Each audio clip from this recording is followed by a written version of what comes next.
السلام علیکم ورحمۃ اللہ، لک الحمد یا اللہ والصلاۃ والسلام علیک یا رسول اللہ۔ دنیا میں جنت کے باغات، اس کے متعلق فرمان رسول سماعت کریں۔ عن انس بن مالک رضی اللہ عنہ قال قال رسول اللہ صلی اللہ علیہ وسلم اذا مررتم بریاض الجنہ فارتعوا قالوا یا رسول اللہ وما ریاض الجنہ قال حلق الذکر۔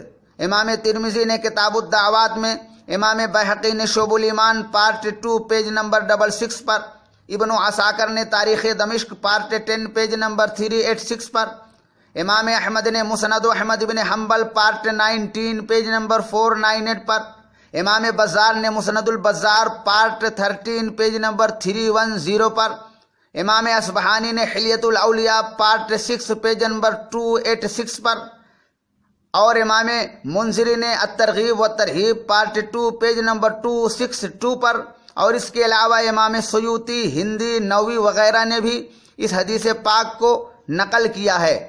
ترجمہ سماعت کریں۔ حضرت انس رضی اللہ عنہ سے روایت ہے کہ رسول کریم صلی اللہ علیہ وسلم نے ارشاد فرمایا، جب تمہارا گزر جنت کے باغوں سے ہو تو تم اس کے میوے کھایا کرو۔ صحابہ کرام نے عرض کیا، یا رسول اللہ، جنت کے باغات دنیا میں وہ کیا ہیں؟ تو آپ نے فرمایا، ذکر کی مجلسیں اور محفلیں۔ نبی کریم صلی اللہ علیہ وسلم نے ذکر و اذکار کی محفلوں کو جنت کا باغ فرمایا۔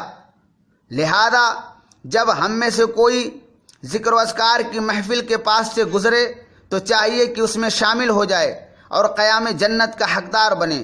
مولا تعالی ہمیں ذکر و اذکار کرنے والا اور پابندی کے ساتھ وقت پر نماز پڑھنے والا بنائے، آمین۔